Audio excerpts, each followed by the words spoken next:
sort of attempt to portray this as the West being shut out yet again. We'll see. We'll see. Last word to you, Althea.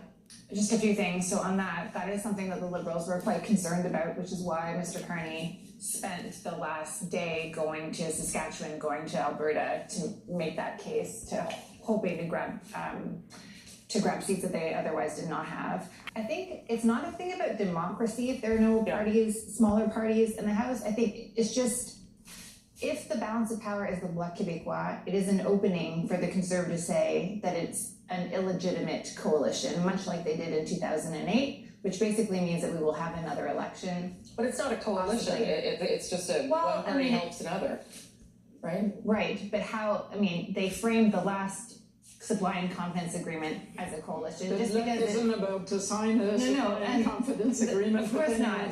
They will do issue by issue as they always have, as they have always communicated, but that will not stop the Conservative Party from framing it in that way. Right. And I think it will make it very difficult, especially if Mr. Poilievre remains the Conservative leader, because I don't see areas where, although there actually are lots of policy areas where they could get together, I don't see the personalities leading to cooperation in the House of Commons, Right. which basically just means that we will have an election, if it is a minority government and the Bloc has a balance of power, either later this year or next year. But at that level, if the NDP doesn't even need official party status, it can have a share of the balance of power. Let's agree that we are not yet in those scenarios where the Bloc was going to become the official opposition, and then I was going to hold a knife to the throat of the government. That's not what's happening. No, I gotta get to David Cochrane here. He's got some stuff from the 905. Well, look, this is part of the reason why we are where we are. You see the Liberal number actually retreating a little bit.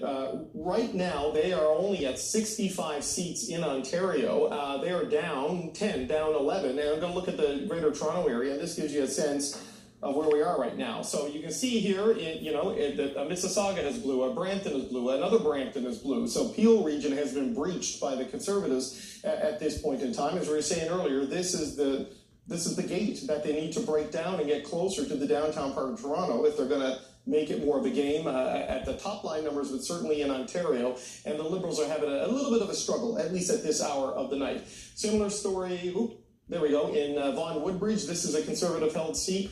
Thornhill, that's Melissa Lanston. But York Centre, this is another Liberal seat that is blue at the moment. And in Richmond Hill, Aurora, Oak Ridge is a Newmarket, Aurora. York region and Peel region. The Liberals felt pretty good about Peel region. There was some top-line polling suggesting that it was tightening up there as you got towards Election Day. And you are seeing that